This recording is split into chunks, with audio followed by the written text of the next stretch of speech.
ചാമക്കാല സാംസ്കാരിക ചരിത്രത്തിൽ വീണ്ടുമൊരു കയ്യൊപ്പ് ചേർത്തിക്കൊണ്ട് നാടിൻ്റെ പ്രിയ എഴുത്തുകാരൻ ഹുസൈർ മുഹമ്മദിൻ്റെ മൂന്നാമത്തെ പുസ്തകം 2025 ഓഗസ്റ്റ് 23 ശനിയാഴ്ച 4 മണിക്ക് ചാമക്കാല ഗവൺമെൻറ് ഹൈസ്കൂൾ അങ്കണത്തിൽ വെച്ച് പ്രകാശനം ചെയ്യപ്പെട്ടു. കവിയും ഗാനരചയിതാവുമായ റഫീഖ് അഹമ്മദ് പുസ്തകം പ്രകാശനം നടത്തി. ഡോക്ടർ സ്മിത മേനോൻ മുല്ലശ്ശേരി എഴുത്തുകാരി പുസ്തകം ഏറ്റുവാങ്ങി. ശ്രീ സലീം ES സ്വാഗതം പറഞ്ഞു. സിനി സീരിയൽ ആർട്ടിസ്റ്റ് ശ്രീ ഷൈജൻ ശ്രീവത്സം ആമുഖ പ്രഭാഷണം നടത്തി. ശ്രീ സക്കറിയ RI മുഖ്യാതിഥിയായി.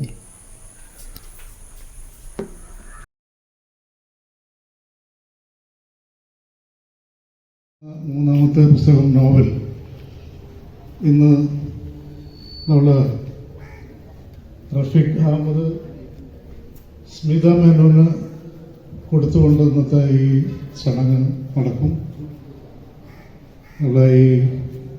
ഇന്നത്തെ ഈ യോഗത്തിന് സ്വാഗതം ആശംസിക്കുന്നത് സലീം ES ആണ്.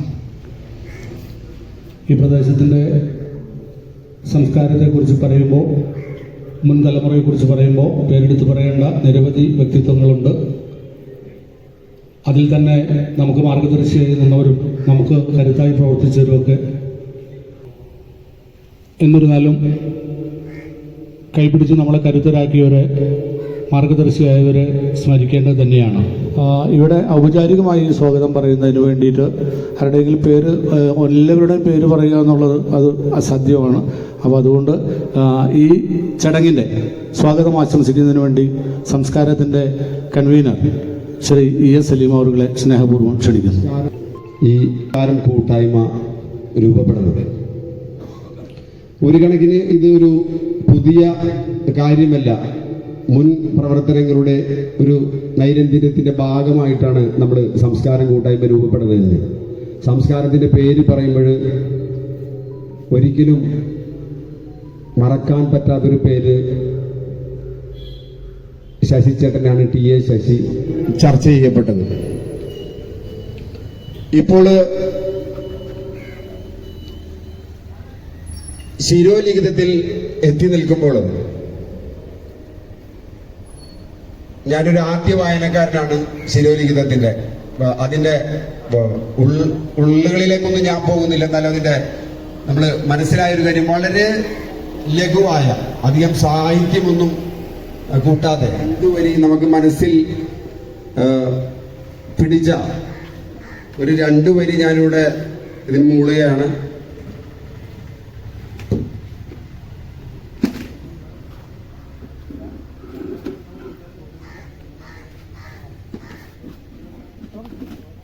മഴ കൊണ്ടു മാത്രം മുളയ്ക്കുന്ന വിത്തുകൾ ചിലതുണ്ട് മണ്ണിൻ മനസ്സിൽ. ശരിക്കും ഇവിടെ വരുമ്പോ എന്താ നമുക്ക് തോന്നാന്ന് വെച്ചാല്, റഫീഖ് അഹമ്മദ് സാറിന്റെ വരികളിലുള്ള ആ ഒരു, അദ്ദേഹം എന്താണോ ആ വരികളിൽ ഉൾക്കൊണ്ടിട്ടുള്ളത്, അതാണ് ശരിക്കും ഈ ഇങ്ങനെ ഒരു അന്തരീക്ഷം ആയപ്പോ എനിക്ക് എന്റെ മനസ്സിൽ, ഞാൻ ഹുസൈൻ സാറിനോട് പറഞ്ഞു, ഞാൻ വളരെ സന്തോഷമായി. എനിക്ക് ഇത്ര തിരക്കിനിടയിൽ ഞാൻ ഓടി വന്നപ്പോ ഇങ്ങനെ ഒരു എന്താ പറയാ അന്തരീക്ഷം സമ്മാനിച്ചതിൽ എനിക്ക് ഞാൻ വളരെ സന്തുഷ്ടയാണെന്നാണ് പറഞ്ഞത്. അതിലുള്ള ഓരോ അംഗങ്ങള് ആ വരികളാണ് ശരിക്കും എനിക്കിങ്ങനെ തോന്നിയിട്ടുള്ളത്. എന്താ പറയാ, അപ്പൊ അതിലെനിക്ക് വളരെ ഒരു ഇങ്ങനെ ഒരു നാടും ഇങ്ങനത്തെ ഒരു കൂട്ടായ്മയൊക്കെ ഉള്ളതില് ശരിക്കും ഇതിൽ ഒരു ഭാഗം നമ്മളെ എഴുത്തും വായനയും ഒക്കെ ഉള്ള ആളുകൾക്ക് കുറച്ചുകൂടെ ഒരു പൊതുസേവനം നടത്താൻ പറ്റുന്ന ഒരു രീതിയിലുള്ള കാര്യമാണ്. അപ്പൊ അവിടെ ഇപ്പൊ കോഴിക്കോടാണ് ഞാൻ താമസിക്കുന്നത്. അപ്പൊ അവിടെ ഇരിക്കുമ്പോഴും നമ്മൾ ഫേസ്ബുക്ക് വഴി പോസ്റ്റുകൾ കാണും, എല്ലാം വായിക്കും എന്നൊക്കെ നമ്മളെ കുറിച്ച് ഇപ്പോഴും നമുക്ക് ഒരു സ്ഥാനവും നമുക്ക് ആ ശ്രദ്ധയൊക്കെ ചെലുത്തി അദ്ദേഹം ഇപ്പോഴും എന്നെയൊക്കെ ഓർത്തിരിക്കുക എന്ന് പറയുമ്പോൾ വലിയൊരു സന്തോഷം തന്നെയാണ്. അപ്പൊ അത്രയും തിരക്കുള്ള ഒരു ഷെഡ്യൂളിന്റെ ഇടയ്ക്ക് ജീവിതം നയിക്കുന്ന ഏതൊരു മനുഷ്യനും ജീവിതത്തിൽ ലോൺലിനെസ്, അതായത് ഏകാന്തത അനുഭവപ്പെടുന്നത്. അതുപോലെ നമ്മളെപ്പോലെ തന്നെ ഏതൊക്കെയോ ജീവിതത്തിന്റെ നിമിഷങ്ങളിൽ ഏകാന്തത അനുഭവിച്ചിട്ടുള്ള ഒരാളാണ് അതിലെ കഥാനായകൻ. അപ്പോൾ ആ കഥയിലെ ഓരോ കഥാസന്ദർഭങ്ങളിലൂടെ പോലും കഥയിലെ നായകൻ അതിലുള്ള ഓരോ കഥാപാത്രങ്ങളിലൂടെ കടന്നു പോകുമ്പോഴും മനസ്സിൽ ഇയാൾ ആരാണ്, ഇയാൾ എന്താണ്, ഇയാൾ എന്തിനാണ്. അപ്പോൾ അതേപോലെ തന്നെ അദ്ദേഹം ഈ പ്രസാധന രംഗത്തൊക്കെ വന്നിട്ടുള്ള വലിയ മാറ്റങ്ങളുടെ ഭാഗമായിട്ട് തന്നെയായിരിക്കണം. അപ്പോൾ അതുകൊണ്ട് ഓരോ ദിവസവും തന്നെ എന്ന കണക്കിന് നോവലുകൾ വന്നുകൊണ്ടിരിക്കുന്നു. അങ്ങനെയുള്ള ഒരു പെരുപ്പത്തിൻ്റെ ഇടയിലൂടെയാണ് നമ്മുടെ ഹുസൈറിൻ്റെ ഈ പുസ്തകം വരുന്നത്. സ്വാഭാവികമായിട്ടും അങ്ങനെ നിരവധി പുസ്തകങ്ങൾ അങ്ങനെ ആളുകൾ വായിക്കാൻ വേണ്ടി തരാറുണ്ട്. ചിലർ അവതാരിക വായിക്കാൻ വേണ്ടി എഴുതാൻ വേണ്ടി പറയും, പ്രകാശനത്തിന് വേണ്ടി പറയും. അതൊക്കെ വളരെ സമർത്ഥമായിട്ട് ഒഴിഞ്ഞു മാറി പോകാറാണ് പതിവുള്ളത്. അപ്പോൾ ഇത് അത്തരം പിന്നെ ഒരു വലിയ എന്താ പറയുക, ഒരു മുൻവിധിയൊന്നും ഇല്ലാതെയാണ് ഞാനത് വായിക്കാൻ തുടങ്ങിയത്.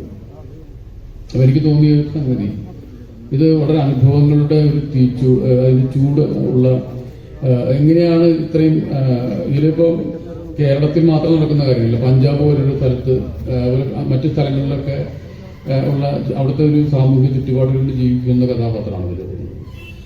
അപ്പോൾ ആ കഥാപാത്രത്തിന്റെ നമുക്ക് പഞ്ചാബി നോവലുകൾ എന്ന് പറയുമ്പോൾ മലയാളത്തിലെ പഞ്ചാബ് നമ്മുടെ നാട്ടിൽ നമ്മുടെ ഇന്ത്യയുടെ ഒരു ഭാഗമാണ്. ഇന്ത്യയുടെ ഭാഗം മാത്രമല്ല വളരെ പ്രധാനപ്പെട്ട ഭാഗമാണ്.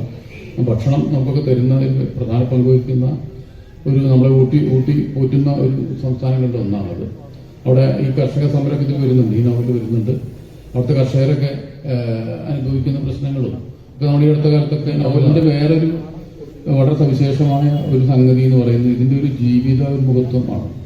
ജീവിതത്തെ സ്നേഹിക്കാൻ നമ്മളെ പ്രേരിപ്പിക്കുന്ന, ജീവിതത്തിന്റെ അതിന്റെ പ്രേഷ്യസ്നെസ്, അതിന്റെ മൂല്യത്തെക്കുറിച്ച് നമുക്ക് ബോധം തരുന്ന ഒരു ദർശനം ഈ പുസ്തകത്തിൽ അടങ്ങിയിട്ടുണ്ട്.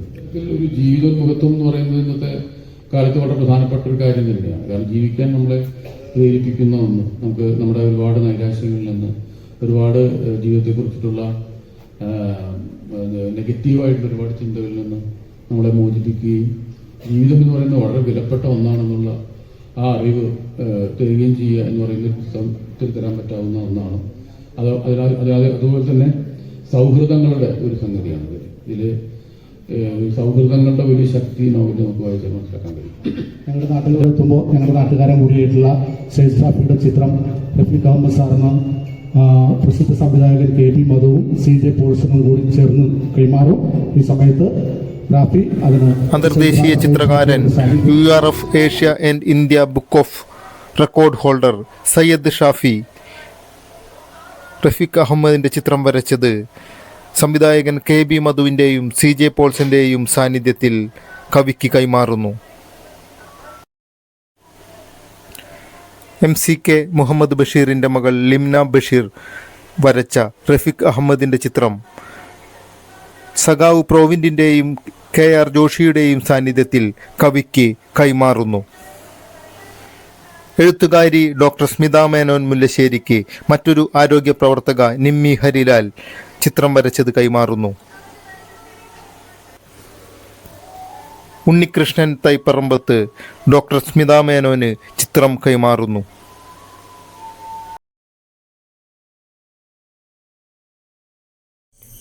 ചാമക്കാലയുടെ കഥാകാരൻ ഹുസൈർ മുഹമ്മദ് വരികളുടെ രാജകുമാരൻ റഫീഖ് അഹമ്മദിന് തൻ്റെ മൂന്നാമത്തെ നോവൽ ശിരോലിഖിതങ്ങൾ പ്രകാശനം ചെയ്യാനായി കൊടുക്കുന്നു. ചാമക്കാലയുടെ സാംസ്കാരിക ചരിത്രത്തിൽ ഒരു നോവൽ കൂടി ഇടം തേടുന്നു, ശിരോലിഖിതങ്ങൾ.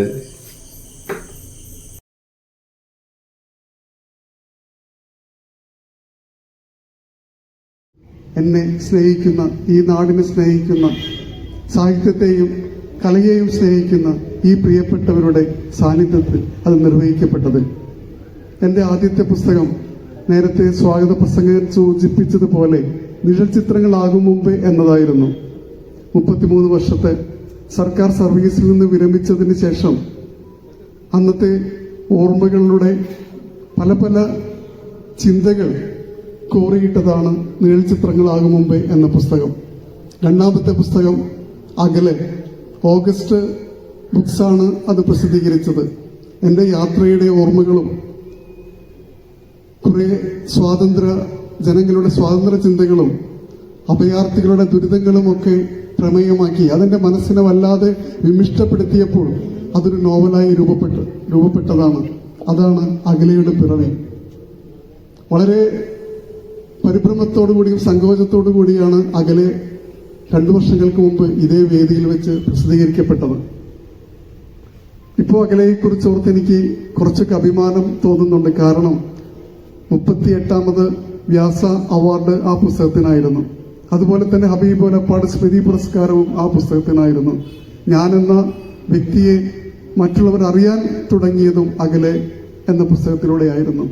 പിന്നീടാണ് രാഷ്ട്രീയ സാമൂഹിക ചിന്തകൾ ഉൾക്കൊള്ളുന്ന മറ്റൊരു പുസ്തകത്തെക്കുറിച്ച് ഞാൻ ചിന്തിച്ചത്. അങ്ങനെയാണ് ശിരോലിഖിതം രൂപപ്പെടുന്നത്.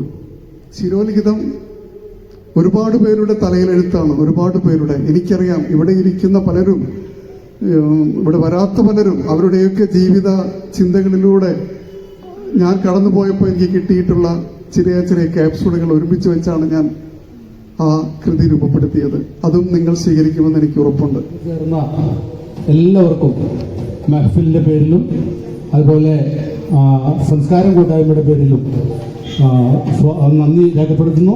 അതുപോലെ മെഹഫിലിന്റെ അടുത്ത പ്രോഗ്രാം നമ്മൾ സെപ്റ്റംബർ 13 ശനിയാഴ്ച, ഓണത്തിന് ഒരാഴ്ചയ്ക്ക് ശേഷം മെഹഫിലിന്റെ പ്രോഗ്രാം നമ്മൾ ചെയ്യുന്നതാണ്.